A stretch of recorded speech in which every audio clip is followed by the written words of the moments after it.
A poor single mother enters the luxury hotel with her daughter to escape the cold. The question the little girl asks the billionaire makes him cry. Snowflakes began to fall as Clara turned the corner, holding Lily's hand. The white flakes clung to both their blonde hairs, slowly melting. The 5-year-old stepped along in her worn-out shoes, 2 sizes too big, trying to keep up with her mother's pace. "Are you tired, sweetie?" Clara asked. Lily shook her head, but her bright eyes said otherwise. They were red with exhaustion. They had spent the whole day walking, 5 interviews, 5 will be in touch. Clara knew what that meant. She always had. No one ever calls back when you give an address for a cheap, cramped studio apartment and show up with a small child in tow. The first interview had been at a supermarket.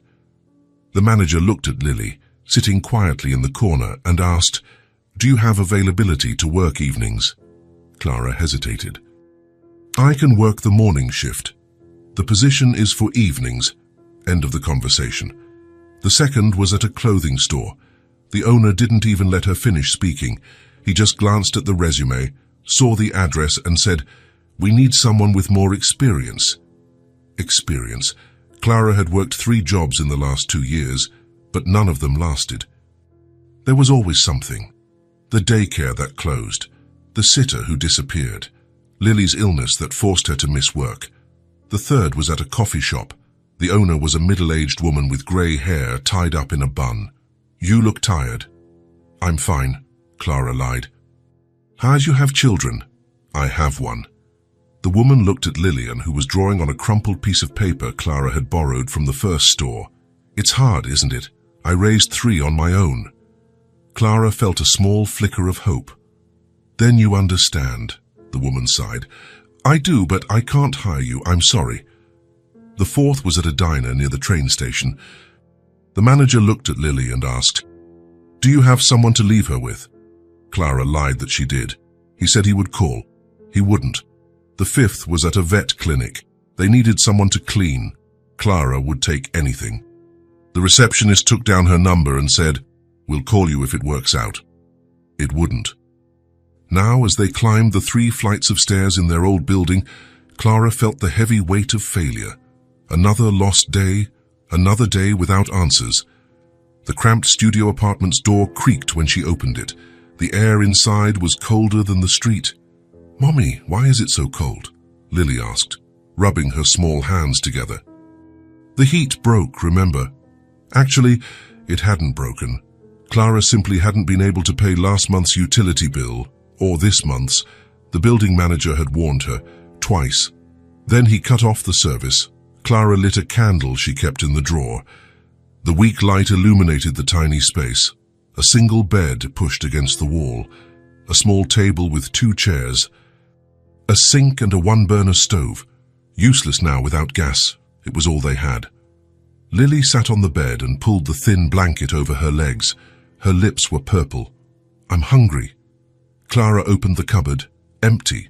She opened the refrigerator. Also empty, having been unplugged for a week. Half a box of saltine crackers remained on the top shelf, kept in an old tin. "I'll make you a snack." There was no butter, no cheese, no milk, just the dry crackers. Clara put 5 on a cracked plate and handed them to her daughter. "Is that all?" Lily asked, without complaining, just asking, with that childlike honesty that cut like a knife.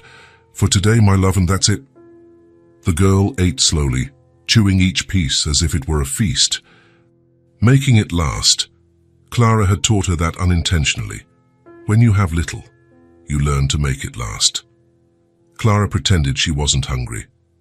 A lie. Her stomach had been aching from emptiness since morning. Her last meal had been yesterday. 2 crackers and tap water. There was a knock at the door, 3 dry, impatient knocks. Clara stood up, her heart pounding. She knew who it was. She'd been expecting it all day. Mr. Davies, the building manager, stood outside, arms crossed, a short, pot-bellied man with the tired look of someone who had seen many people give up. "Clara." "Mr. Davies, you know why I'm here." She swallowed hard. I know, but I'm looking for a job, I swear. Today alone I went to 5 places. 5 interviews. And they're going to call me. Mr. Davies let out a humorless laugh. Clara, I wasn't born yesterday. They won't call.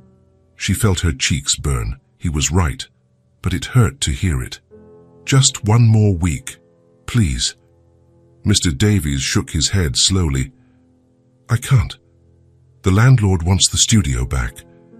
I need you out by tomorrow morning. Tomorrow? Yes, and if you don't leave, I'll have to call someone to escort you out. I don't want to, but I will if I have to. Clara felt her legs go weak. She held onto the doorframe. But it's winter. My daughter is 5. She can't sleep on the street. I know, but it's not my problem, Clara. I warned you a long time ago. You had your chance. I tried. I know you tried, but trying doesn't pay the rent. He turned and started down the stairs. Clara stood in the doorway, looking at the empty, dark hallway. The candle inside the studio flickered in the cold draft. Lily appeared behind her, the blanket wrapped around her shoulders. Mommy! What is it?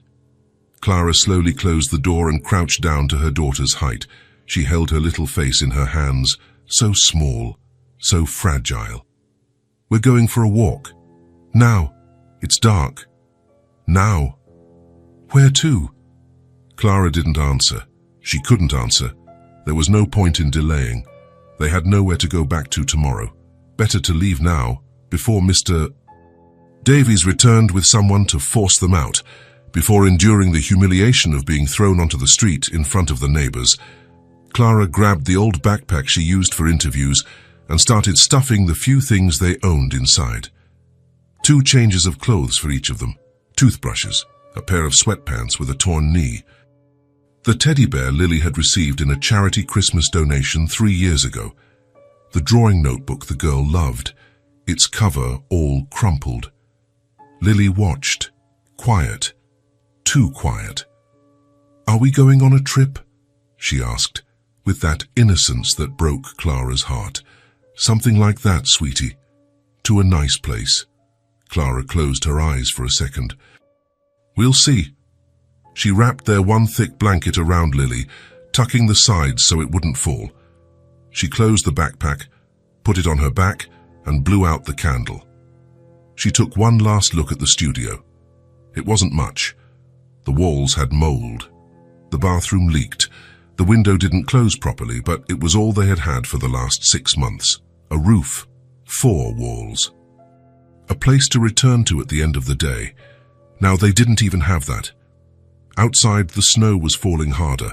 The cold cut the skin like glass. Clara took Lily's hand and started walking, aimlessly. Just walking. Where are we going? Lily asked, her voice muffled by the blanket.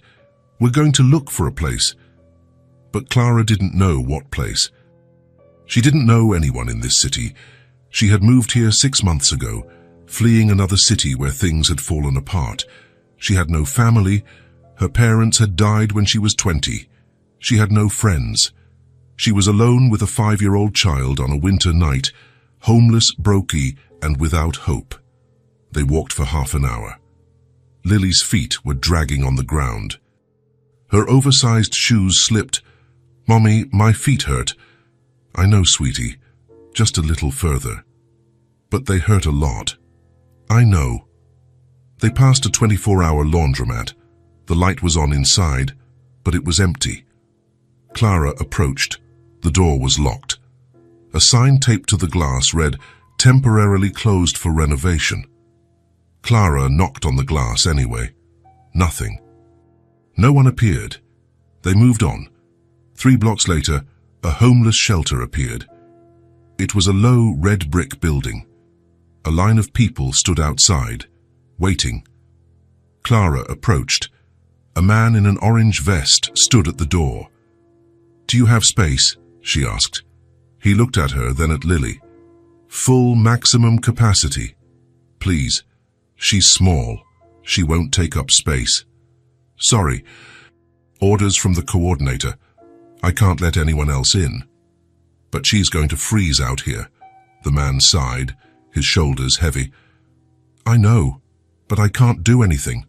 Try the shelter on Oak Street. It's about 20 minutes from here. 20 minutes. Clara looked at Lily. She could barely walk. Thank you, she said, without hope. They started walking again. The snow now covered the ground. Lily slipped twice. Clara caught her before she fell. Mommy, it's really cold. I know, my love. My fingers won't move anymore. Clara stopped. She knelt on the wet sidewalk and held Lily's small hands. They were ice cold. She rubbed them between her own, trying to transfer warmth. Better, Lily shook her head. But Clara knew it was a lie. The girl was trembling all over. The blanket wasn't enough. Clara pulled her closer, trying to share her own body heat, but she herself was freezing. Her lips were numb, her fingers stiff. They walked a little more. The streets were empty. Everyone at home, warm, safe, eating hot dinner, watching TV, living normal lives, except them. Lily stopped walking. I can't go anymore, Mummy. Clara picked her up. The girl was light, but after a whole day of walking, Clara's arms trembled with exhaustion. Every step hurt. Lily rested her head on her mother's shoulder. We don't have a home anymore, do we? Clara didn't answer. She couldn't. Her throat was constricted. It's so cold outside, Lily continued, her voice weak. And then at the end of the street, Clara saw it. A tall building with golden lights in the windows. A sign in cursive script shone at the entrance. The Sterling Hotel. Lily lifted her head and saw it too. Mommy, do you think it's warm inside there? Clara stopped in the middle of the sidewalk. She looked at the hotel. She looked at her daughter in her arms, shivering with cold, her lips purple, her eyes almost closing from exhaustion. She didn't have money to pay for a room. She didn't even have money for a cup of coffee. But she needed to get her daughter out of the cold, even if only for a few minutes, just for her to warm up. Just for her to stop trembling like that. Come on in here, it's too cold, Clara said, clutching Lily to her chest and crossing the street toward the glass doors. The automatic doors slid open with a gentle whoosh. A blast of warm air greeted them like an embrace. The lobby was immense.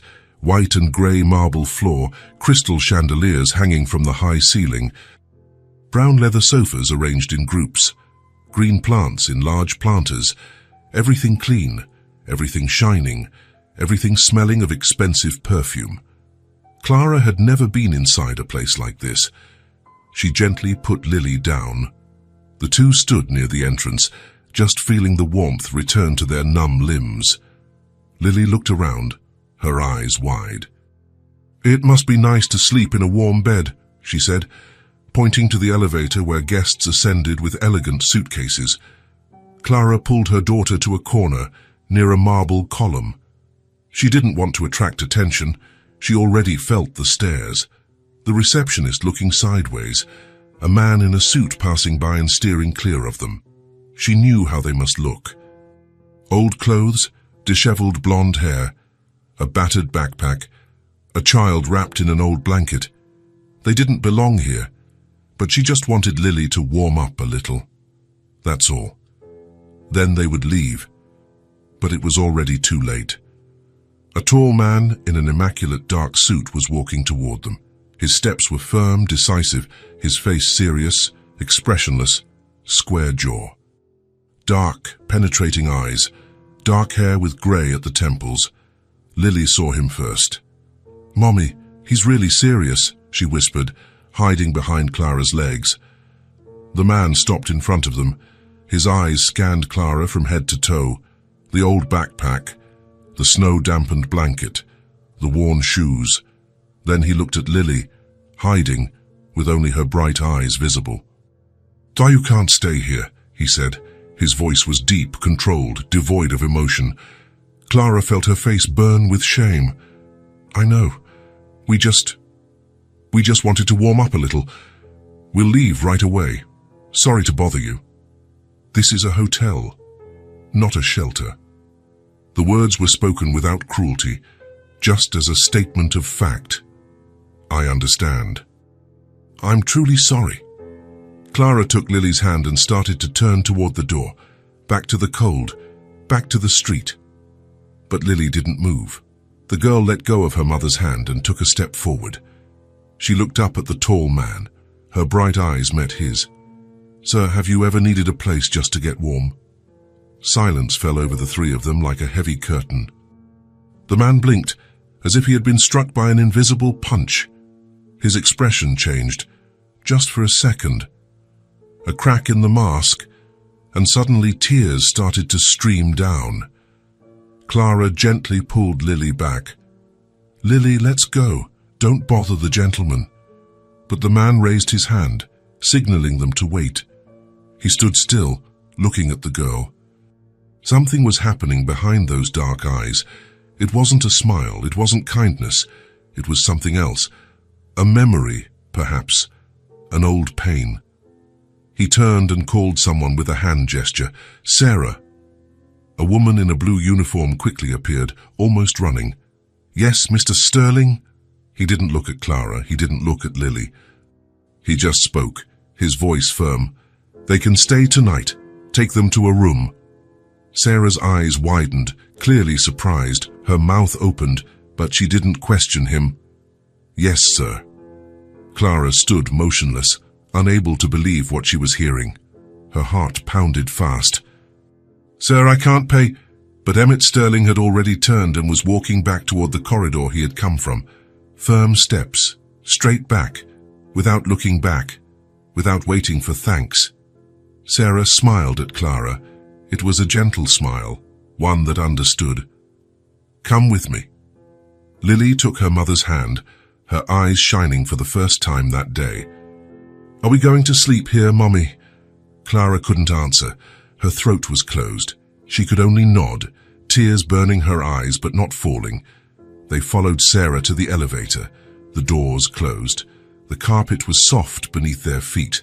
Soft music played. The warmth, finally, began to reach their bones. And somewhere up high in that immense building, a warm bed awaited them. A warm bed. Lily was right. It must be very nice to sleep in a warm bed. The morning light filtered through the window and woke Clara. She blinked, confused for a second, unsure where she was. The mattress was soft. The sheets smelled of lavender. The room was warm. Then she remembered the hotel, the serious man, the permission to stay one night. Today they would have to leave. Clara turned slowly and looked at Lily, still sleeping next to her. The girl was curled up in the white blanket, her little face tranquil for the first time in weeks. No shivering, no purple lips, just sleeping as a 5-year-old child should sleep. Clara felt a tightness in her chest. She didn't want to wake her. She didn't want to take her out of that warm bed and back to the cold street. But they had no choice. She carefully got up, trying not to make a sound. She picked up the backpack in the corner of the room and began putting away the few things they had taken out the night before. The toothbrushes, the teddy bear, the drawing notebook. Lily stirred in bed. "Mommy?" "Shh, go back to sleep, sweetie." "Where are we?" "At the hotel, remember, but we need to go now." Lily sat up in bed, rubbing her bright eyes. Already? Let's go." Clara helped her daughter get dressed. She wrapped the blanket around her again, put the backpack on her back, took one last look at the room. It was simple, but it felt like a palace after sleeping in the cold studio apartment. They stepped out into the hallway. It was empty and silent. Clara held Lily's hand and walked toward the elevator, trying to be discreet. If they could leave without being seen, it would be better. She didn't want to bother anyone. They had already received too much. The elevator doors opened. Clara pressed the ground floor button, but when the doors opened into the lobby, he was there. Emmett Sterling, standing near the reception desk, talking to an employee. He wore another suit, dark grey this time, immaculate. His hair perfectly combed, his posture upright. He turned his head and saw them. Clara froze. Lily hid behind her. Emmett said something to the employee and walked toward them. Clara felt her face heat up. He was going to ask them to leave. He was going to say the night was over. "Good morning," he said, his voice deep. "Good morning, sir. We were just leaving. Thank you for letting us stay. It was very kind of you." He looked at her. Then he looked at Lily. "Have you had breakfast?" Clara blinked. "No, but it's okay. We don't want to trouble you anymore. Come with me." It wasn't a request. It was an order, but it wasn't rude, just direct. He turned and started walking down the side corridor. Clara looked at Lily. The girl shrugged, her eyes curious. They followed him. Emmett led them to an office at the end of the corridor. It was large, with a dark wood desk, shelves full of books and files, and a large window overlooking the street. He indicated 2 chairs in front of the desk. "Sit down." Clara sat on the edge of the chair. She pulled Lily onto her lap. Emmett sat on the other side of the desk and observed them for a moment. His eyes were hard to read. They weren't cold, but they weren't warm either, just attentive. "What is your situation?" he asked, getting straight to the point. Clara swallowed hard. "My situation? Do you have somewhere to live?" She hesitated. She could lie. She could invent that they had a place and that yesterday was just a temporary problem. But she looked into his eyes and realized he already knew the answer. There was no point in lying. "No," she said, her voice low but firm. "We were evicted yesterday afternoon." "Why?" "I couldn't pay the rent. I lost my last job 2 months ago. Since then, I've been searching every day, but..." She paused. She took a deep breath. "No one hires a single mother with a small child and no references. Do you have family? Anyone who can help?" "No. My parents died when I was 20. I don't have siblings. I don't have aunts or uncles. It's just me and her." "The girl's father." Clara instinctively tightened her hold on Lily. "He's not a part of her life. Never has been." Emmett nodded as if processing the information. There was no judgment on his face, just attention.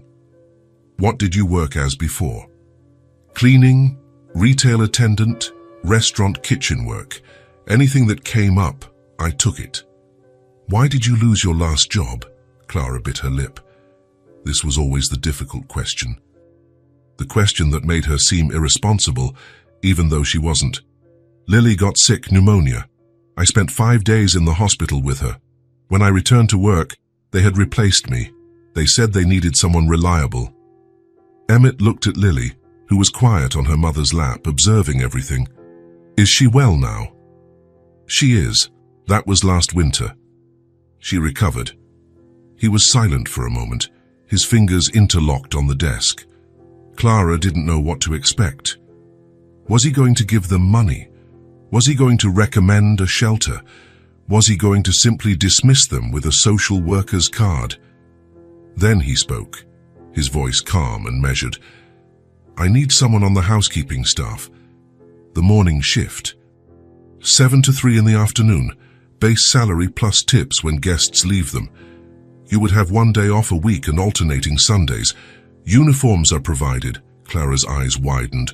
"Are you offering me a job?" "I am. But you don't know me. You haven't seen my references. You don't know if I work well or you showed up here yesterday with your daughter, in the middle of a snowstorm, with nowhere to go. You didn't ask for money. You didn't invent a story. You just wanted her to warm up. That tells me enough about the kind of person you are." Clara felt her eyes sting. She blinked quickly, trying to hold back the tears. I accept." "Of course I accept. Thank you, Mr. Sterling. I swear I will work hard. You won't regret it." He raised his hand, interrupting her. "There's one more thing." Clara held her breath. "Yes. If you work here, you can stay in one of the rooms with your daughter. As long as you are employed, you will have a place to stay." The world stopped. Clara was speechless.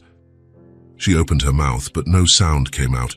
She felt the tears stream down her face before she even realized she was crying. "It's not luxury," Emmett continued, his voice neutral, as if discussing something trivial. It's an employee room, small, but it has a bed, a bathroom, and heat, meals too. Breakfast and lunch are included for employees. Clara couldn't stop crying. She covered her mouth with her hand, trying to control herself. Lily looked at her, frightened. "Mommy?" "It's okay, sweetie. It's okay." Clara looked at Emmett through her tears. "Mr. Sterling, I don't know what to say. Thank you so much. You don't know what this means to us. Say you start tomorrow morning, 7 o'clock sharp. Sarah will show you the room today and explain the duties. I'll start. You can be sure I'll be early." He nodded. "Once. Do you have any questions?" Clara shook her head, still trying to process everything. "No, I don't think so, thank you." Emmett stood up. The meeting was over. He was a man of few words and fewer formalities. "Sarah is at the reception desk. She will take care of the rest." Clara stood up too, still holding Lily on her hip, and walked toward the door. But before leaving, she needed to know. She turned. "Mr. Sterling?" "Yes." "Why? Why are you doing this for us?" He was silent for a moment. His eyes drifted, looking out the window at some distant place. "Because someone did it for me once," he said, so low that Clara almost didn't hear him. "When I needed it," she nodded, feeling warmth spread through her chest. She didn't ask any more questions. She left and closed the door gently. In the hallway, Clara had to stop and breathe. She leaned against the wall, still holding Lily, and let the tears fall freely. "Mommy, you're crying a lot." "I am. But they are tears of happiness, my love." "Are we going to stay here?" "We are. We are going to stay. We have a home now, and I have a job." Lily smiled. It was her first real smile in days. Sarah showed them the room on the 3rd floor, at the end of the employees' corridor. It was small, yes, but it had a double bed, a bathroom with a hot shower, a small table with a chair, and even a built-in closet. There was a small window overlooking a side street. "It's perfect," Clara said, running her hand over the clean bedspread. "Mr. Sterling ordered new linens to be put in," Sarah explained. "Tomorrow morning I'll show you where the cleaning supplies are, the room schedule, and the break room. You'll start with the lower floors. It's quiet. Most guests are polite." "Thank you, Sarah," Sarah smiled. It was a genuine smile. Mr. Sterling looked serious, and he is, but he's also fair. "If you work properly, you won't have any problems. And if you have any questions, you can look for me." After Sarah left, Clara put the backpack on the floor and sat on the bed. It was soft, real. Lily jumped beside her, sinking into the mattress. "Is this bed ours, Mommy?" "It is, forever. As long as Mommy works here. And I will work very hard." "Are you going to work forever then?" Clara laughed, a light, relieved sound, and hugged her daughter tightly. "I'm going to try, my love. I'm going to try very hard." The next day, Clara woke up at 6 in the morning. She took a hot shower for the first time in weeks, put on the blue uniform Sarah had left at the door, and went downstairs to work. Lily was still sleeping, so she asked Sarah to keep an eye on her. The work was exhausting, changing sheets on king-size beds, cleaning marble bathrooms, vacuuming thick carpets, folding towels, organizing amenities. But Clara didn't complain. Every room she cleaned was a guarantee that she and Lily would have somewhere to sleep that night. At lunchtime, she rushed back up to the room. Lily was awake, sitting on the bed, drawing in the notebook. "Are you hungry, sweetie?" "I am." Clara had grabbed 2 sandwiches and 2 apples from the employee cafeteria. They ate together at the small table, talking about the day. "What are you going to do this afternoon?" Clara asked. "I don't know. Can I draw more?" "You can, but stay in the room, okay? Don't leave here. It's important." "Okay, Mommy." Clara kissed her daughter's forehead and went back to work. She had 8 more rooms to clean before the end of her shift. But half an hour later, Sarah looked for her in the 2nd floor hallway, her expression worried. "Clara, do you know where your daughter is?" Clara's heart pounded. In the room. Why? Because I just went up there and she's not there. Clara dropped the cleaning cart in the middle of the corridor and ran. She climbed the stairs 2 steps at a time. She entered the room. Empty. The bathroom door open. Empty too. Lily, she called into the hallway, her voice echoing. Nothing. She ran downstairs to the lobby. She wasn't there. She asked the receptionist. No one had seen a blonde girl. Panic began to rise. What if she had left the hotel? What if... Then she heard it. A small, familiar voice coming from the office corridor. Clara ran there and stopped at the slightly open door of Emmett Sterling's office. Lily was inside, sitting cross-legged on the floor, with her drawing notebook open on her lap and her markers scattered around. And Emmett Sterling was at his desk, pen in hand, looking at the girl with an expression Clara couldn't decipher. "And what are you doing here, sir?" Lily was asking, her voice full of innocent curiosity. "Working?" Emmett replied, dryly. "Working on what?" "I manage the hotel. I take care of the accounts, the employees, the guests." "Do you work sitting down all day?" "Most of the time, yes." "Doesn't it get tiring to sit down?" "My mommy says sitting for too long is bad." "Sometimes it's tiring." Lily looked around the office, her bright eyes scanning the shelves, the pictures on the wall, the large window. "It's pretty here, but it looks lonely." Emmett didn't answer that. Lily returned her attention to the notebook. "Can I draw here in the corner? I promise I won't make noise." "I won't even talk much." Emmett opened his mouth to answer, but he saw Clara at the door. She entered quickly, her face red with shame and relief. "Lily, I told you to stay in the room. You scared me." "Sorry, Mommy. I wanted to explore. The hotel is big." Clara took her daughter's hand and began gathering the scattered markers. "Mr. Sterling, I am so sorry." "She won't bother you again, I promise. I'll lock the door if I need to." Emmett looked at Lily. The girl looked back, her bright eyes full of hope. Then he looked at Clara. Then, to the surprise of both, he said, "She's not bothering me." Clara blinked. "But if she wants to draw here, she can. As long as she doesn't make noise and doesn't touch the things on the desk." Lily smiled from ear to ear, her eyes shining. "I won't make noise. I promise. Can I really stay?" "You can." Clara didn't know what to say. She looked at the serious man sitting at the desk, immaculate suit, rigid posture, and saw something different. A crack in the ice. Small, but it was there.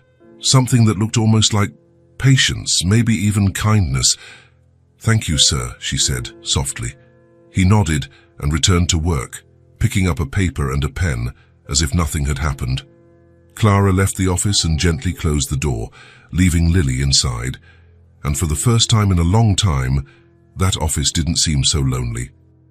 Clara had just finished cleaning the last room on the second floor when Sarah appeared in the hallway. "Your daughter is in Mr. Sterling's office again." Clara sighed. It was the 3rd day in a row. "I'll go get her." "Sorry, Sarah." "No need to apologize. He hasn't complained. In fact, I don't think he even minds." Clara doubted it. Emmett Sterling wasn't the kind of man who liked interruptions, but for some reason he tolerated Lily. She went down to the office and knocked on the slightly open door. "Mr. Sterling, I came to get Lily." "Come in," the deep voice replied.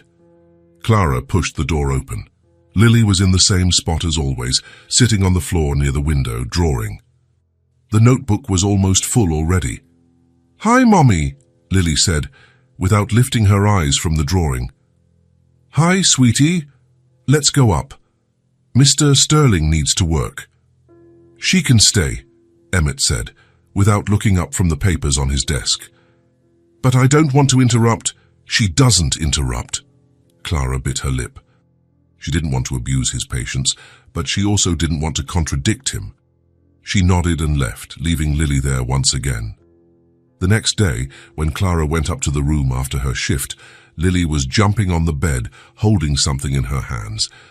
Mommy, look what Mr. Sterling gave me." It was a new notebook. It wasn't a cheap little notebook like the one she had. It was a real drawing pad, with thick paper and a hard cover, and next to it, a box of colored markers. 24 colors. Clara's eyes widened. "Lily, where did you get this?" "Mr. Sterling left it on his desk for me. There was a little note with my name on it." Clara picked up the pad. It was expensive. The kind of thing she could never afford. She felt a tightness in her chest. "Sweetie, this is very expensive. I don't think we can accept it." "But he gave it as a gift. Can we return a gift?" Clara sighed. Lily was right. It would be rude to return it. But at the same time, she didn't want Emmett to think they were taking advantage of the situation. "Okay. You can keep it, but tomorrow you have to thank him properly, okay?" "Okay." Lily spent the rest of the night drawing in the new pad, trying out every color. The next morning, Lily went down to Emmett's office as soon as Clara left for work. She knocked on the door. "Come in," he said. Lily entered, holding something behind her back. "Good morning, Mr. Sterling." "Good morning. Thank you for the pad and the markers. They are beautiful." He nodded, returning his attention to the papers. "You're welcome. I made something for you." This caught his attention. He looked up. "You did?" Lily approached the desk and placed a paper in front of him. It was a drawing made with the new markers, colorful and meticulous. Emmett picked up the paper and looked at it. It was him, or at least a childlike version of him. A tall man in a suit, dark hair, standing next to a desk. But there was something different in the drawing. He was smiling. "That's you smiling," Lily explained proudly. "It was hard to draw because you don't smile much. So I had to imagine what it would look like." Emmett looked at the drawing for a long moment. Something changed on his face. The corners of his mouth curved slightly, and then it happened. He laughed. It was a low sound, almost imperceptible, but it was a laugh, real. "Was it really hard?" he asked. "It was. You're always serious." "But I think you must look handsome when you smile." Emmett shook his head, still with that small smile on his lips. "Thank you for the drawing. I'll keep it." And he did keep it. He placed it carefully in a separate folder. Lily smiled back and sat down in her usual spot, on the floor near the window, and started drawing in the new pad. From that day on, Lily continued to visit Emmett every day. She arrived in the morning after Clara left for work. She knocked on the door, she came in, she sat on the floor, she drew, but it wasn't just drawing. She talked. At first, Emmett responded with single syllables. Yes, no, maybe. But gradually, the answers became longer. "What's it like to work in a hotel?" Lily asked one day. Emmett stopped typing and looked at her. "What do you mean?" "Is it cool? Do you like it?" He thought for a moment. "It's interesting. Every day is different. There are new guests, new problems, new situations. Do you know everyone who stays here? Not personally, but I know who they are. I read the records.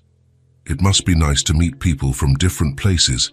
Sometimes it is, and sometimes not." Emmett almost smiled. "And sometimes not." Another day, she asked, "Why do you spend so much time in the office?" "Because I have a lot of work." "But don't you ever go out?" "I do go out."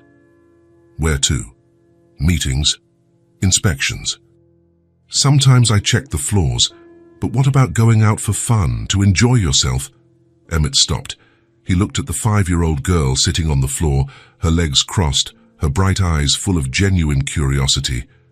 "It's been a long time since I've done that." "Why?" "Because I don't have time. My mommy says everyone needs time to be happy. Otherwise, we just get tired." Emmett didn't answer, but he kept those words in mind, and on another day, "Do you like having company?" Emmett stopped writing. "What do you mean?" "Company. Someone to talk to be near." "I have employees." "That's not the same. Employees work. I'm talking about friends." Emmett was silent. "I don't have much time for friends. But do you like it when I come here?" He looked at her, those bright, innocent eyes, waiting for an honest answer. "Yes," he said, and realized it was true. I do like it. Lily smiled. So are we friends? Emmett hesitated. It had been so long since he had a friend, so long since he let anyone in. But looking at that little girl with messy blonde hair, a big smile and an open heart, he realized maybe he wanted that. Yes, he said, his voice softer. We are friends. Days turned into weeks. Lily continued to visit Emmett every day. Sometimes she stayed silent, just drawing. Other times she filled the office with questions and stories. She talked about the drawings she made, about what she thought of the hotel rooms, about the time she saw a dog on the street and wanted to adopt it, about how much she liked mac and cheese. And Emmett listened. At first, he pretended he was working while she spoke, but gradually he stopped typing, he stopped writing, and he just listened. There was something about her innocence that moved him, the way she saw the world, simple, direct, without malice, without hidden motives. She just wanted to be there, to draw, to talk, to exist in the same space as him, and that was changing something inside him, something he had buried a long time ago, a part of him that had forgotten how to feel, warmth. On a Friday afternoon, Clara finished her shift early. She had cleaned all the rooms ahead of schedule, and Sarah let her go. She went up to the room, expecting to find Lily there. Empty. She knew where she was. She went down to Emmett's office and stopped at the door. It was slightly ajar, she could see inside.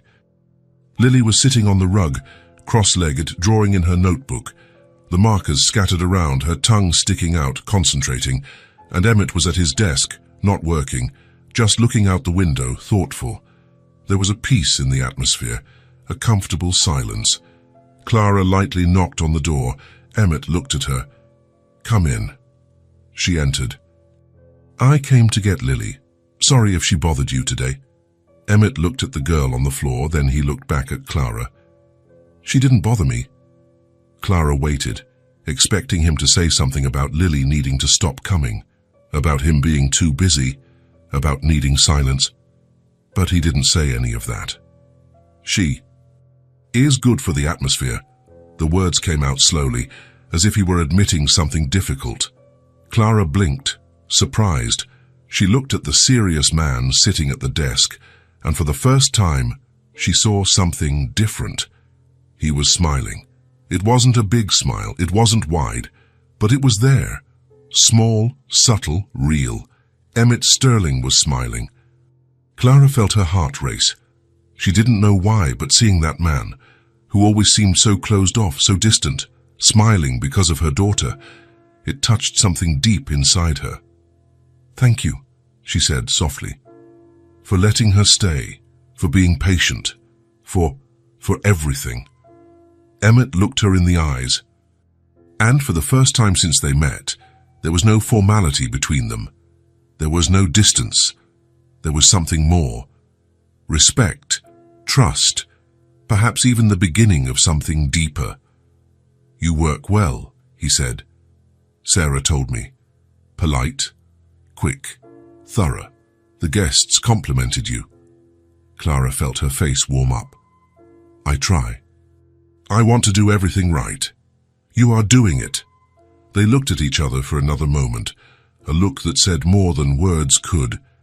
Then Lily lifted her head. Mommy, look what I drew. The moment broke. Clara smiled and crouched down to see the drawing. It was the hotel, with 3 people in front, a blonde woman, a small blonde girl, and a man in a suit. It's us, sir, Lily explained. The 3 of us in front of the hotel. I like it here. I think we're going to stay a long time. Clara looked at the drawing, then she looked at Emmett. He was still smiling. I think so too, he said. And in that moment, Clara knew. They had found more than just a place to stay. They had found a place that felt, for the first time in a long time, like a home. Sarah was at the reception desk organizing papers when she noticed Emmett Sterling had just passed through the lobby, and instead of going straight to the office as he always did, he stopped. He looked around. He observed the decor, the sofas, the arrangement of the plants, as if he were truly seeing the place for the first time. "Good morning, Sarah," he said. She almost dropped her pen. In 3 years of working there, he always walked straight past. Sometimes he nodded, but he never stopped to greet her. "Good morning, Mr. Sterling. Are the guests in 214 satisfied?" "Yes, sir. They complimented the breakfast yesterday. They said it was the best they've ever had." He nodded, looking genuinely pleased. "Good work. Keep it up." And he continued down the hallway. Sarah stood still, blinking. She looked at Carla, the other receptionist. "Did you see that?" "I did. He complimented you. He never does that." "I know, never." The two looked at each other, confused but happy. Ben, the maintenance manager, had the same experience 2 days later. He was fixing a faucet on the 3rd floor when Emmett appeared in the hallway. Ben braced himself for a formal report, as always happened. "Ben, Mr. Sterling." Ben quickly stood up, wiping his hands on his uniform. "The faucet is almost done. 10 more minutes." "No rush. How's the heat on the 5th floor? Is it working well?" "Yes, sir. I fixed it yesterday afternoon. I tested all the radiators. Good, very good." Emmett stood there. Ben waited for him to leave, but he didn't. "How about you?" Emmett asked. "How are you doing?" Ben blinked, confused. "Me, sir." "Yes, your mother was sick, wasn't she? Did she get better?" Ben's eyes widened. He had mentioned it 2 weeks ago, in a quick meeting. It was a throwaway line. He didn't even think anyone had paid attention. She did get better, yes. She was discharged from the hospital last week." "Thank you for asking, sir." Emmett nodded. "That's good. If you need time off to take care of her, you can talk to Sarah. We'll sort it out." "Thank you, sir. Really?" Emmett waved and walked away. Ben stood still in the hallway, completely lost. "What's gotten into him?" he muttered to himself. In the kitchen, Chef Antoine noticed it too. Emmett had appeared during lunch preparation, something he rarely did. He usually only came down if there was a problem. "Is everything under control?" he asked. "Yes, sir. It always is." Emmett looked at the dishes being prepared, the pots on the stove, the organization of the staff, the smell of herbs in the air. "You run the kitchen well, Antoine. The quality never drops. Guests always compliment the food." Antoine stopped stirring the sauce. He slowly turned around. "Thank you, sir. How long have you worked here?" 7 years this March." 7 years, Emmett repeated thoughtfully. "And I've never asked you if you're satisfied, if you need anything." Antoine didn't know what to say. "I am satisfied. Yes. I like the job. I like the team." "Good. If you need new equipment or help, you can come to me. My door is open." "Thank you, sir." Emmett nodded and left. The kitchen fell silent, then it erupted in whispers. "What's wrong with him?" a kitchen assistant asked. "I don't know," Antoine replied, smiling. "But I like it." Clara noticed the change too. Emmett started circulating more throughout the hotel. He appeared on the floors during the cleaning shift, observing, but not critically, with interest. He stopped to talk to the employees. He asked how they were, if they needed anything, if they had suggestions, and he truly listened, and he smiled more. They weren't big smiles, but they were there, small, discreet, but real, especially when he saw Lily around the hotel. "He's different," Sarah commented to Clara one day while they were folding towels. "I know. I noticed." "Do you think it's because of your daughter?" Clara looked at Sarah. "Why do you say that?" "Because the change started after she began visiting him. Everyone at the hotel noticed. You know how it is. We talk, and everyone agrees. He seems lighter after she passes by the office." Clara didn't know what to say. She was afraid to assume too much, but it was hard to deny. "Maybe," she said. Sarah smiled. "Whatever the reason, it's good to see him like this. I've worked here for 3 years and I've never seen him so human. He was always fair, but he was distant. Now the wall is cracking." and Lily continued to be his little daily visitor. She appeared in the office every morning after Clara left for work. She knocked on the door 3 times. She waited for the "come in." She opened it, smiled, and sat on the rug near the window. But now, she didn't just sit and draw in silence. She talked, and Emmett answered. "Have you eaten today, sir?" she asked one morning. Emmett looked at her, lifting his eyes from the computer. "Not yet." "Why?" "It's already 10 o'clock. I forgot." Lily frowned, putting her marker aside.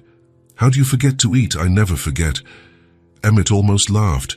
"I get distracted with work. Mommy says you have to eat properly, 3 times a day. Otherwise you get weak." "Your mother is right. So are you going to eat?" Emmett looked at the girl, her bright eyes full of genuine concern. He sighed, but he was smiling. "I will, I promise. After I finish this." "Now," Lily insisted. "Mommy says you can't leave it for later." "Now. Now." Emmett shook his head, giving up the argument. "Okay, you win." And for the first time in years, Emmett stopped to eat a proper lunch. Not just cold coffee and a quick sandwich in front of the computer. He went down to the kitchen. He sat at the small employee table. He ate slowly. Another day, Lily was drawing when she stopped and looked at him over the top of the pad. "Mr. Sterling." "Yes." "Do you want me to draw you serious or smiling?" Emmett stopped typing and spun his chair around. "What?"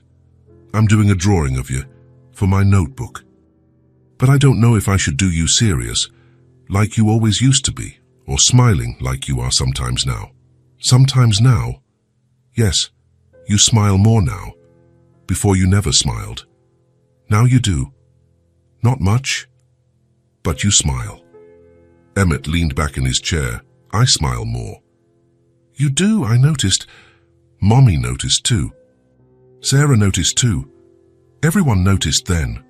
"Everyone," Lily confirmed, very serious. "So, serious or smiling? Draw whichever you prefer." Lily thought for a moment, biting her lip. "I'll draw you smiling. It's prettier, and it suits you more now." And Emmett couldn't help it. He smiled. That small but real smile. Lily pointed at him. "Like that. That's how I'm going to draw you." But the sentence that affected Emmett the most came on a rainy November afternoon. The sky was grey and heavy. The rain beat hard against the window. Lily was quiet on the rug, just watching the water run down the glass. "Are you all right?" he asked. "I am, just watching the rain." "It's pretty." "It is. Don't you want to draw today?" "I've already drawn 3 things. Now I just want to sit here quietly." She turned her head and looked at him, her bright eyes shining. "I like being here." "You do?" "I like it a lot. It's warm. It's quiet. There's a comfortable chair. There's you. You let me stay. You don't get mad when I ask questions. You don't tell me to leave. That's good." Emmett felt something squeeze in his chest. That girl who had been cold on the street, who had lost her home, thought that sitting on his office floor was good. "I like having you here too," he said, his voice low. Lily smiled. That big, innocent smile that had the power to melt the armor he had built. And Emmett realized something. The office was no longer lonely. For years, that space had been his refuge. 4 walls, a desk, work, silence, solitude.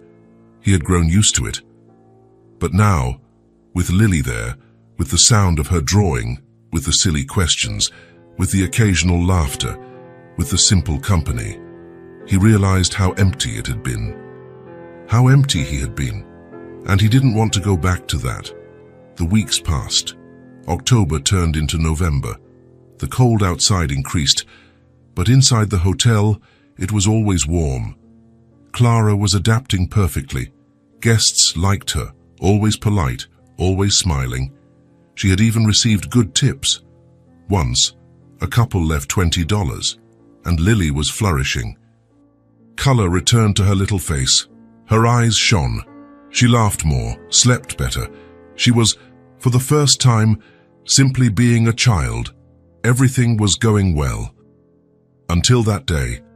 It was a Tuesday afternoon. Clara had just finished cleaning the last room on the second floor when she heard it.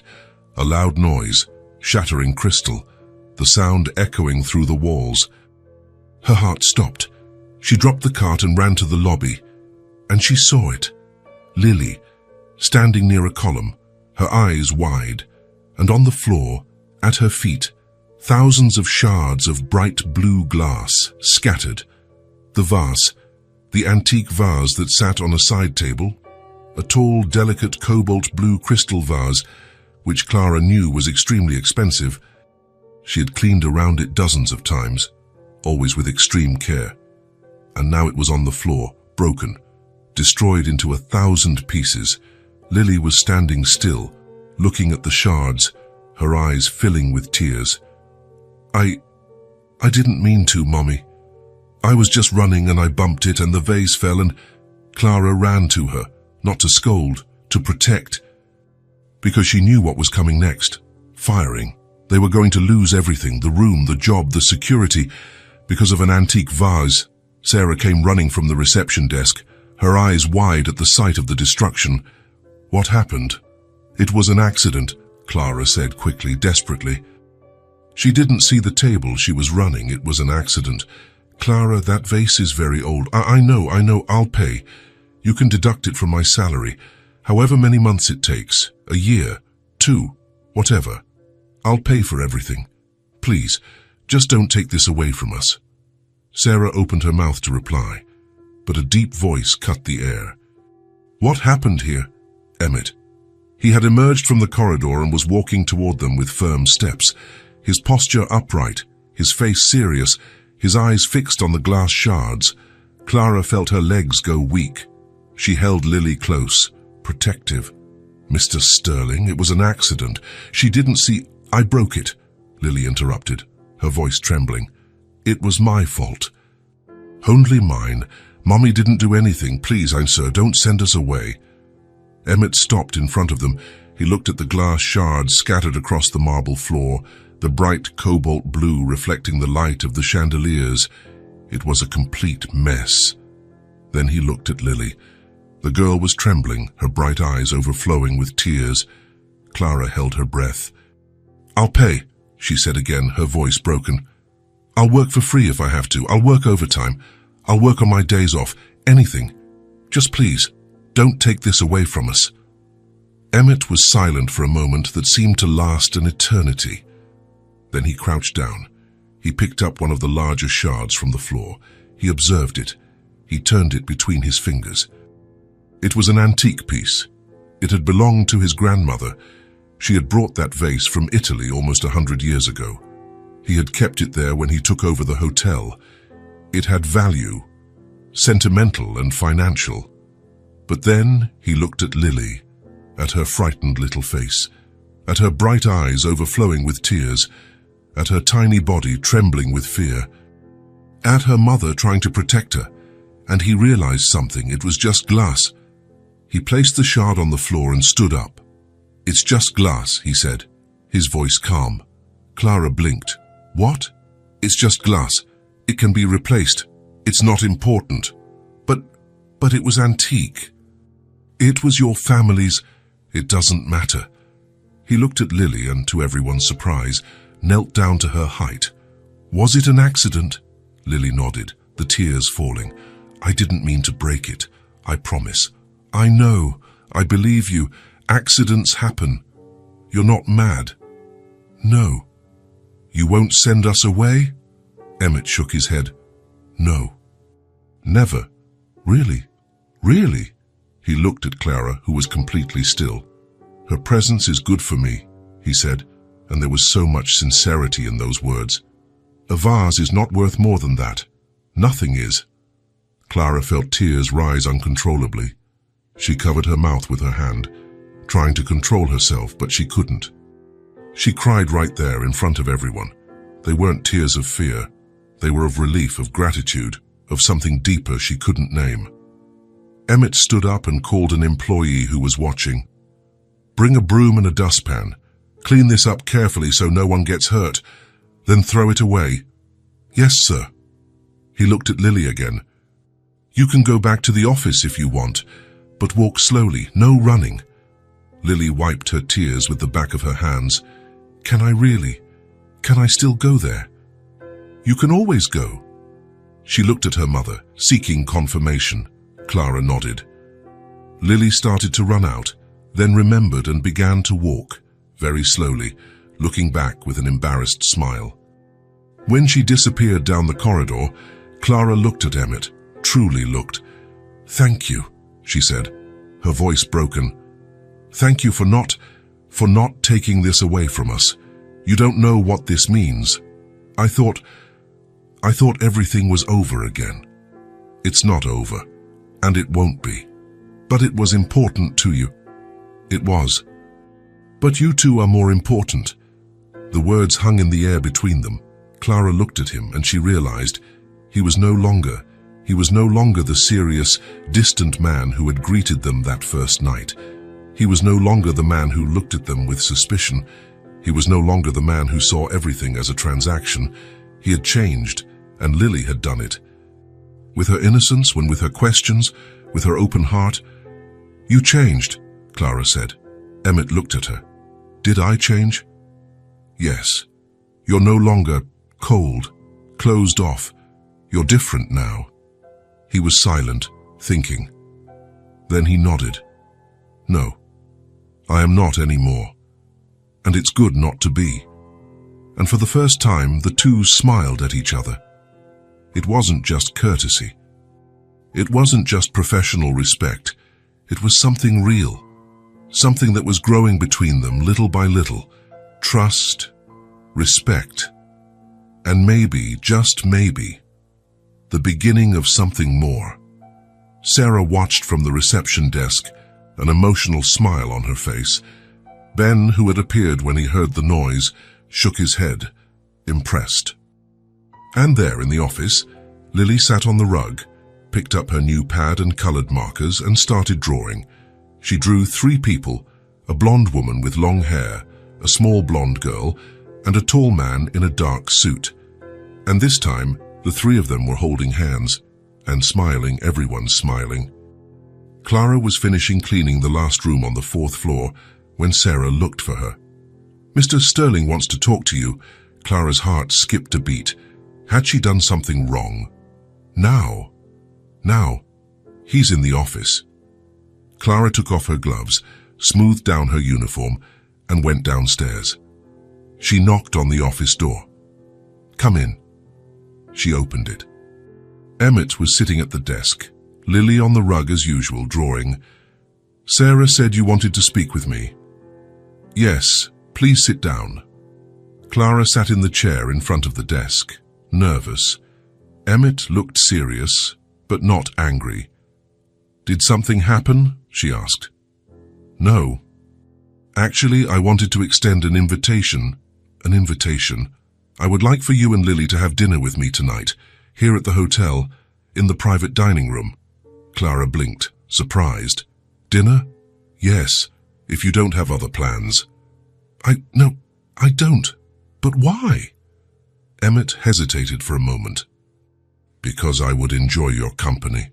Clara felt her face warm up. "Of course, we accept. Thank you for the invitation."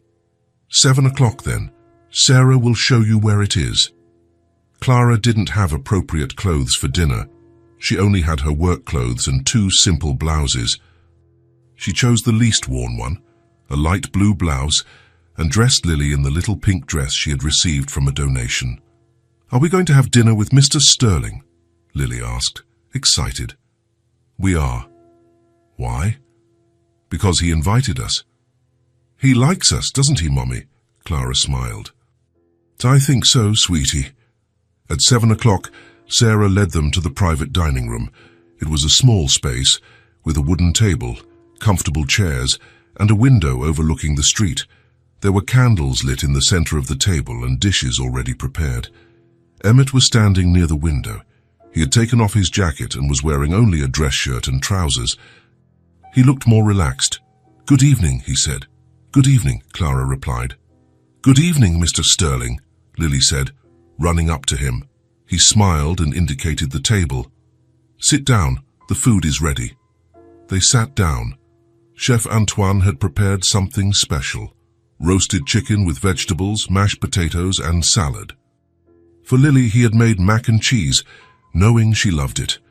"Look, Mommy, macaroni," Lily said, excited. Clara smiled. "Thank you for this," she said to Emmett. "She loves it." "I know." She mentioned it a few times in the office. They began to eat. At first, there was a slight uncomfortable silence. Clara didn't know what to say. Emmett seemed to be choosing his words. Lily, as always, broke the ice. "This mac and cheese is really good, better than Mommy's." Clara laughed, embarrassed. Lily, "But it's true, Mommy. Chef Antoine is very good." Emmett smiled. "He'll be glad to hear that." Dinner continued, lighter now. Lily told stories about the drawings she had made, about a butterfly she had seen in the window, about a guest who had a stuffed dog just like hers. Emmett listened, smiling occasionally, asking questions. Clara observed everything, surprised. He was so different, so present. After Lily finished her mac and cheese, she yawned. "I'm sleepy. Do you want to lie down in that armchair over there?" Emmett asked, pointing to an armchair in the corner of the room. "Can I?" "You can." Lily went over there, curled up, and closed her eyes. In 5 minutes, she was asleep. Emmett looked at her, then at Clara. She falls asleep fast. She always has. When she decides she's tired, she's out instantly. They were silent for a moment, a different silence now, comfortable. Then Emmett spoke, his voice low. "I wanted to thank you." Clara looked at him, surprised. "Thank you? For what?"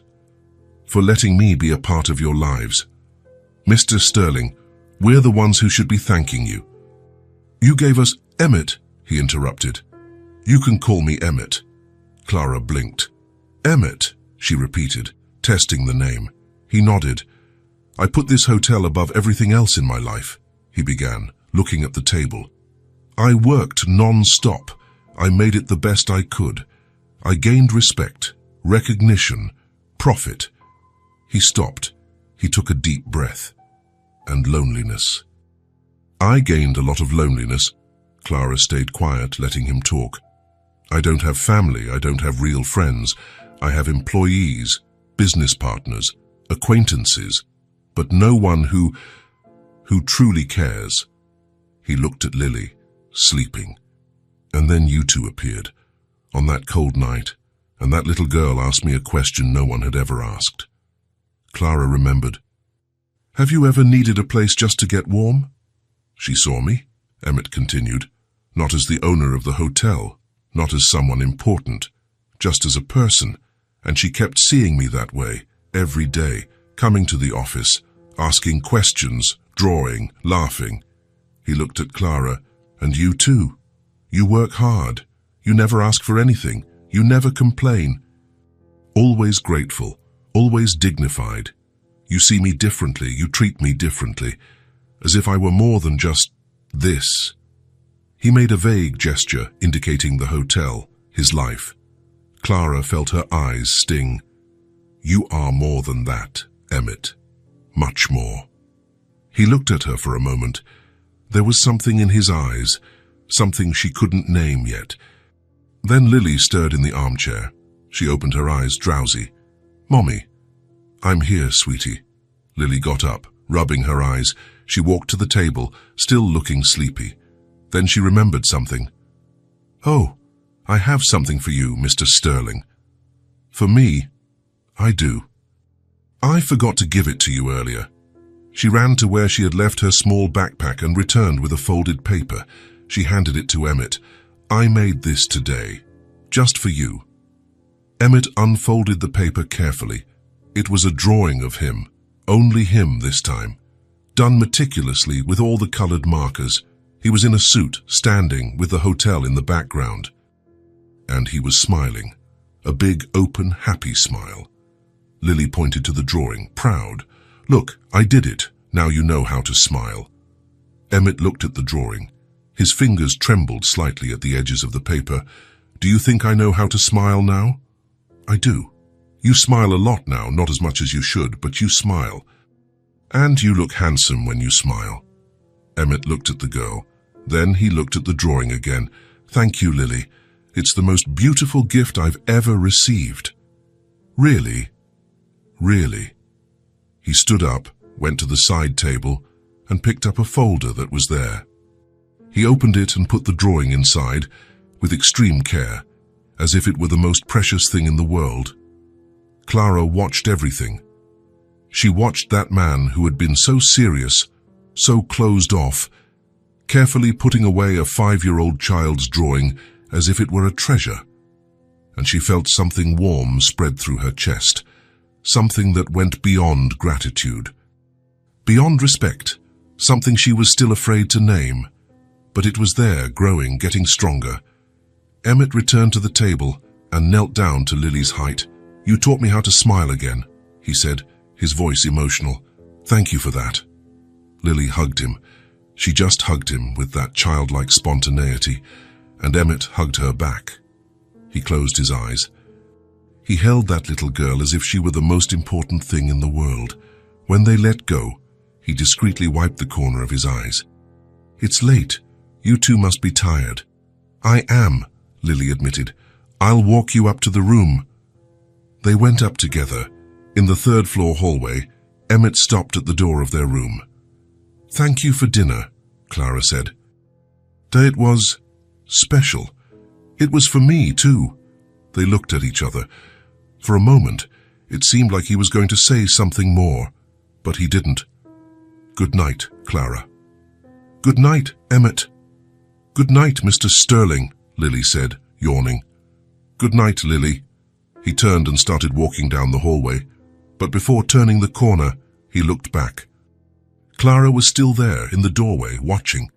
They exchanged one last look, a look that said more than words could, and then he disappeared down the corridor. Clara entered the room and closed the door. She leaned against it, her heart beating fast. "Mommy, are you okay?" Lily asked, already lying in bed. "I am, sweetie. I'm fine." More than fine. For the first time in a long time, she was feeling something she had forgotten. Hope, not just for a roof and food, but for something more, something bigger, something that could become a real family. Clara was counting her cash for the third time when Sarah entered the break room. "How much have you saved?" $540. "Not enough yet." "Almost." "I need 60 more for the deposit in the first month, but it's coming." Sarah smiled and pulled up a chair. "We took up a collection." "A collection?" "Me, Ben, Antoine, Carla, and about 5 others. We raised 120. Clara's eyes widened. "You did what?" Sarah placed an envelope on the table. "Everyone here likes you. You work hard, you never complain, you always help when someone needs it. We wanted to help too." Clara took the envelope with trembling hands. She opened it. Inside were 6 $20 bills. "I can't accept this."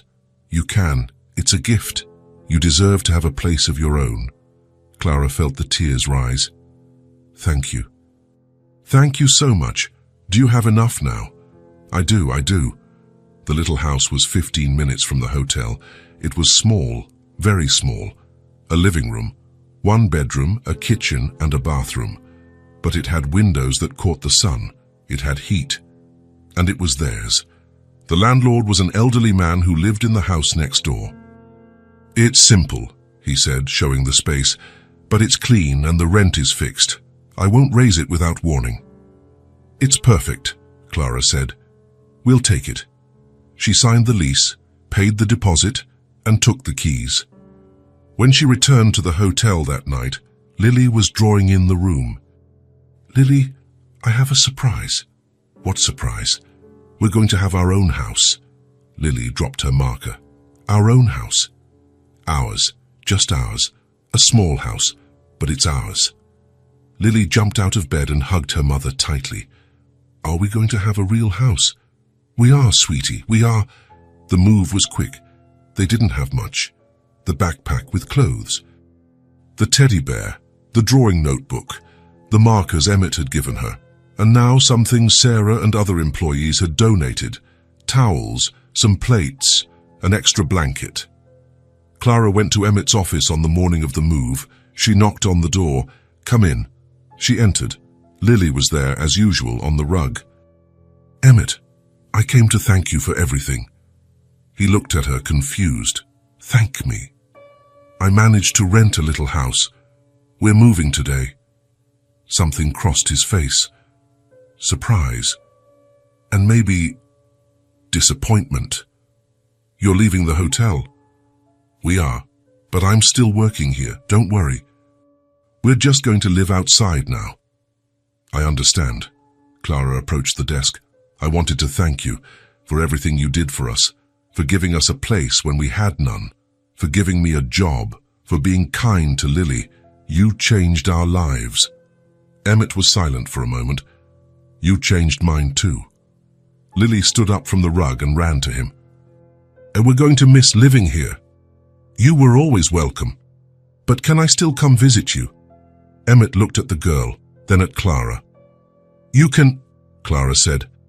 If he doesn't mind." "I would never mind," he said, his voice low. They moved that afternoon. Ben lent his van and helped carry the few things. Sarah came along too. The little house looked big empty. It didn't have furniture yet. Just an old mattress the landlord had left and 2 folding chairs. "It's small," Lily said, looking around. "It is, but it's ours." "I like it," Clara smiled. "Me too." That night, they slept on the mattress, wrapped in the blanket, listening to the sounds of the street outside. It was different from the hotel, less silent, more alive, but it was theirs.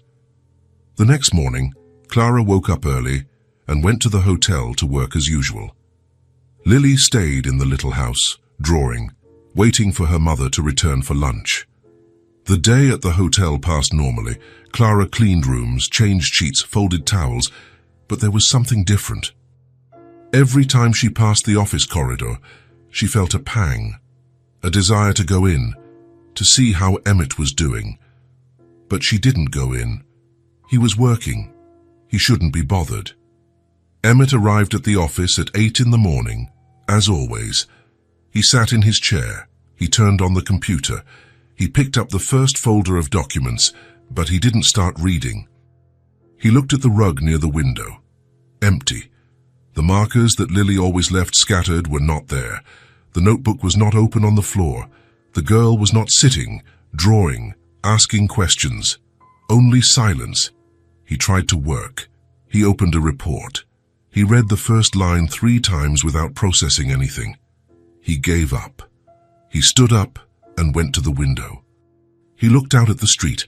People walking, cars passing, life moving on. But inside it was empty. Days passed. Emmett tried to work, but it was hard. Every morning, upon entering the office, he looked at the empty rug.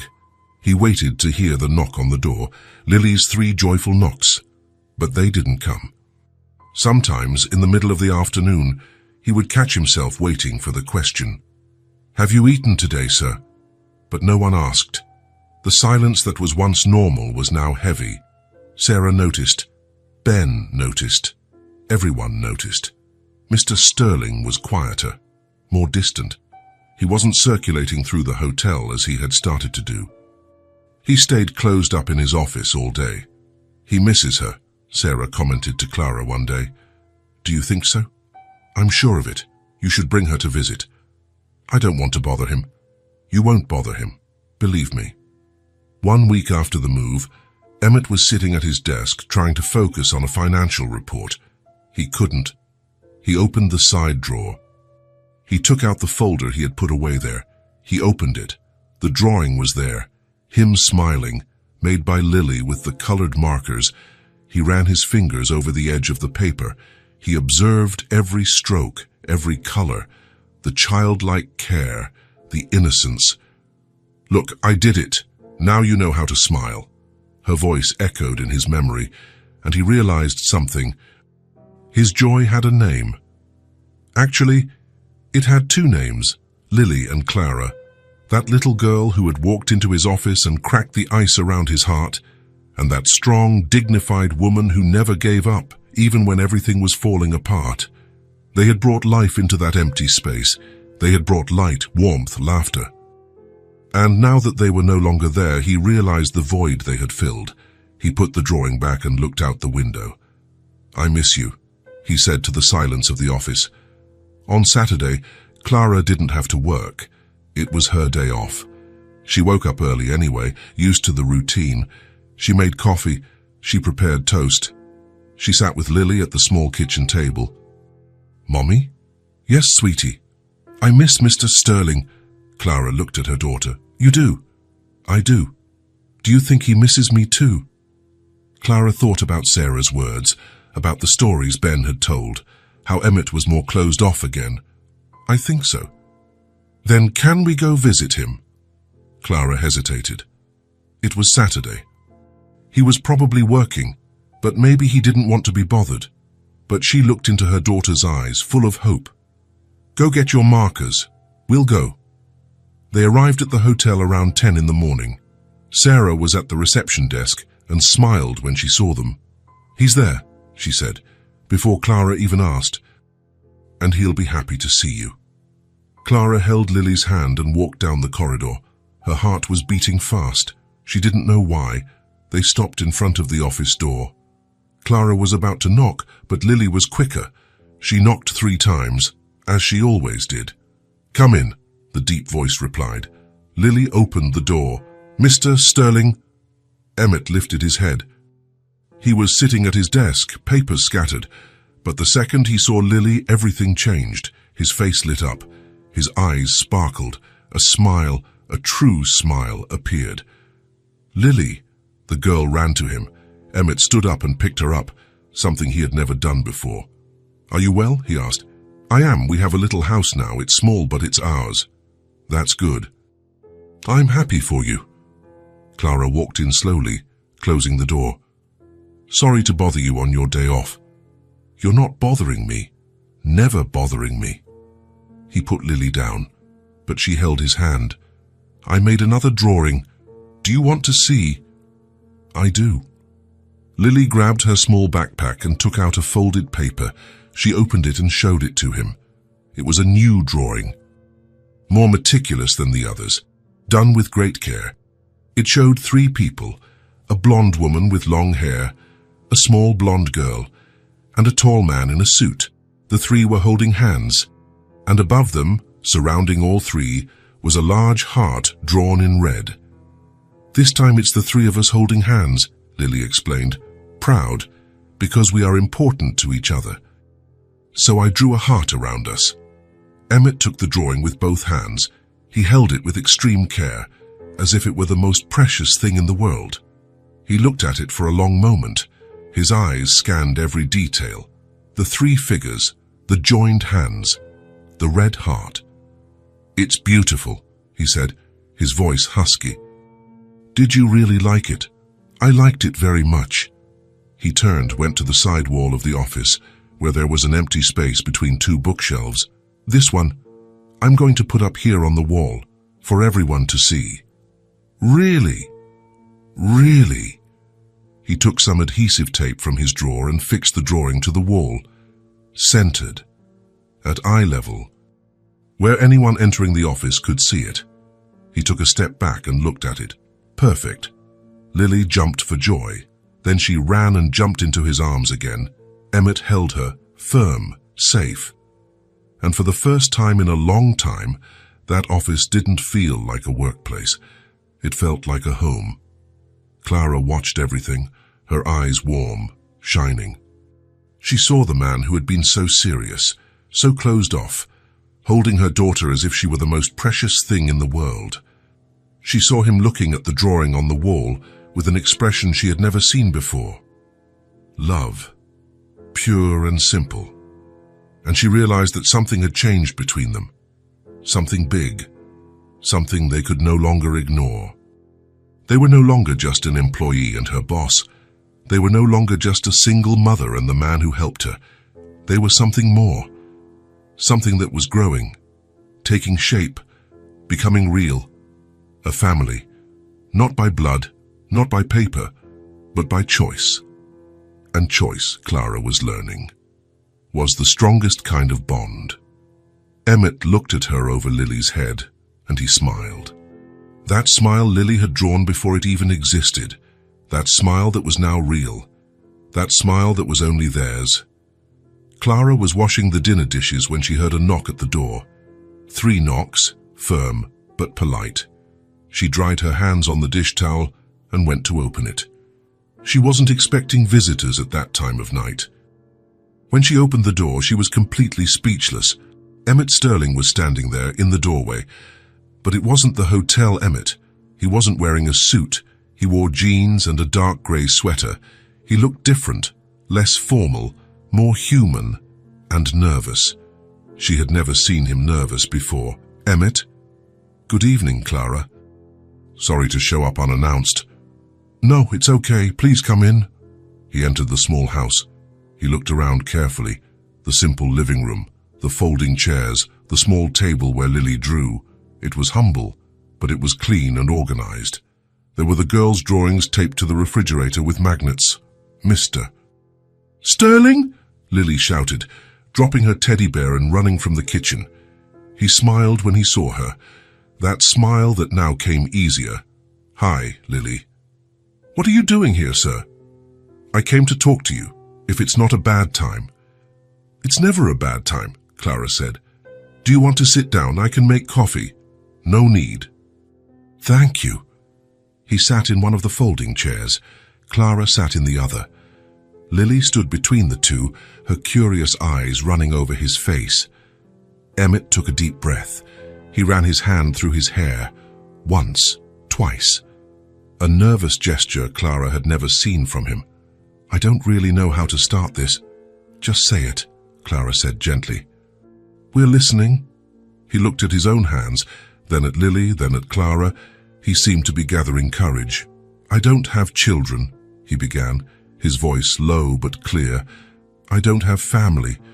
My parents died 15 years ago. I don't have siblings. I don't have aunts, cousins, anyone. I've always lived alone." He stopped. He took a deep breath. "I put the hotel as the priority in my life. I worked non-stop. I made it the best I could. I built something solid, respected. But in the process, I closed myself off completely. I didn't let anyone in. I didn't allow anything to matter beyond work." He looked at Lily, and his eyes shone with emotion. "And then you appeared. A 5-year-old girl who wasn't afraid of me. Who didn't see me as the owner of the hotel, just as a person. You walked into my office, sat on the floor, drew, asked questions." Lily smiled, rocking from one foot to the other. Silly questions. They weren't silly. They were the most important questions anyone has ever asked me. You asked me if I had eaten, if I liked having company, if I knew how to smile. He smiled as he said it. "And you taught me so much. You made me see life differently. You showed me that there's more than work and numbers, that there's laughter and colored drawings and conversation, that there's warmth, humanity." His voice faltered a little. "You brought me back to life." Lily moved closer and took his hand. He held it tightly, as if it were the most precious thing. Then he looked at Clara, truly looked, and there was so much sincerity in his eyes that she felt her heart clench. "And you, Clara, you showed me real strength, dignity, unconditional love. I saw you fight for your daughter every day, never giving up, never losing faith, working hard without complaining." He took a deep breath, his shoulders tense. "You two changed everything for me, and I don't want to be alone anymore. I don't want to live only for the hotel anymore. I want more." He stopped. He was trembling slightly. Clara realized he was truly nervous. "If you allow it, I want to take care of you both from now on. Not as a boss, not as someone doing charity, but as family. I want to be present. In the small things and the big things, I want to ensure you have everything you need, that Lily has a future, a good school, college when the time comes, everything. His voice became quieter, including her studies. Everything she deserves. Clara felt the tears rise, hot. Emmett, you don't have to answer now. I know it's a lot. I just needed to say it. I needed you to know that you matter, more than anything. There was a silence, heavy with emotion. Then Lily let go of his hand, went around, and hugged his legs with all her might. I want you to stay. Emmett looked at the girl clinging to him, his eyes wide. You do? I do very much. You're my friend, and I like you a lot, and Mommy likes you too. We want you in our family. Emmett looked at Clara, seeking confirmation. She was crying, but smiling too. She's right. We want you. Emmett closed his eyes. He took a deep, trembling breath. When he opened them, there were tears there too. Thank you. He picked up Lily and put her on his lap. He hugged her tightly, and for the first time in his life, he felt what it was like to have someone to care for, someone who mattered more than anything. It wasn't romance. It wasn't passion. It was something deeper, more solid. It was choice. A choice to be family, to be together, to matter to each other. And that was stronger than anything else. 3 weeks later, Clara received a notice from the school where she had enrolled Lily, the end-of-year presentation. All the first-grade children were participating. Lily was extremely excited. She had rehearsed the song at home dozens of times, singing loudly, dancing across the room. On the day of the presentation, Clara arrived early at the school auditorium. She looked for a good place to sit, where she could see the stage well, and then she saw Emmett. He was there, in a dark suit, but without a tie, sitting in one of the middle chairs, saving a seat next to him. When he saw Clara, he waved and smiled. She approached, surprised and happy. You came. Lily invited me. I couldn't miss it.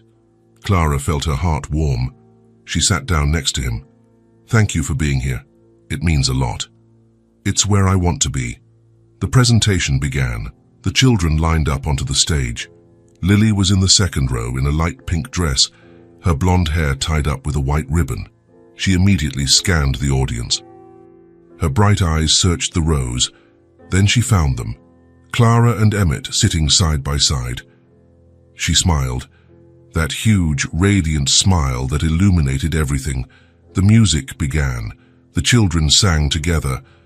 Lily sang loudly, excited, without any shyness. When the song ended, she waited for the applause to die down. Then, to everyone's surprise, she pointed straight at the audience. There, that's my mommy, and this is Emmett. He's part of our family too. The other children looked. The parents looked. The teacher smiled, touched. Clara felt her face heat up, but she was smiling from ear to ear. And Emmett laughed.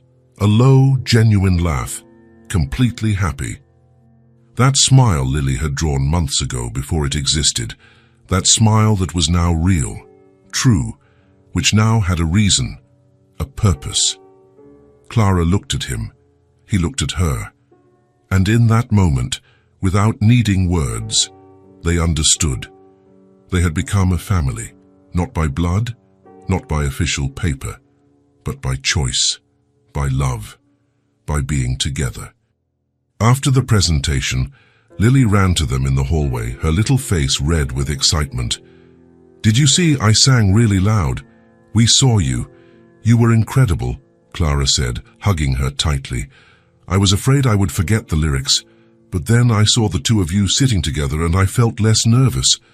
Emmett knelt down to her height. You were the best of all. Really, I'm very proud of you. Lily hugged him, throwing her small arms around his neck. Thank you for coming. I will always come. Whenever you need me, I'll be here. I promise. And he meant it, every word. They left the school together, the three of them, walking side by side down the sidewalk under the afternoon sky. Lily in the middle, holding her mother's hand with one hand and Emmett's with the other. Clara looked at this small moment, this scene so simple and so perfect, and she realized this was it. It was exactly what she had dreamed of during all those difficult years, all those cold nights. Not a castle, not wealth, not luxury, just this. Someone walking beside them. Someone who chose to be there. Someone who cared. Emmett looked too. He looked at the girl confidently holding his hand, at the strong woman on the other side, and he realized that the empty office, the solitary dinners, the silent nights, all of that was over forever. Now he had something that no successful hotel, no professional achievement, no money could provide. He had family. He had a home. He had love. And for the first time in decades, Emmett Sterling was no longer alone. And Clara and Lily weren't either. They had found each other on that cold winter night when everything seemed lost. And now they would never be alone again. Because family isn't about blood or last names. It's about choice. And they had chosen each other. Forever.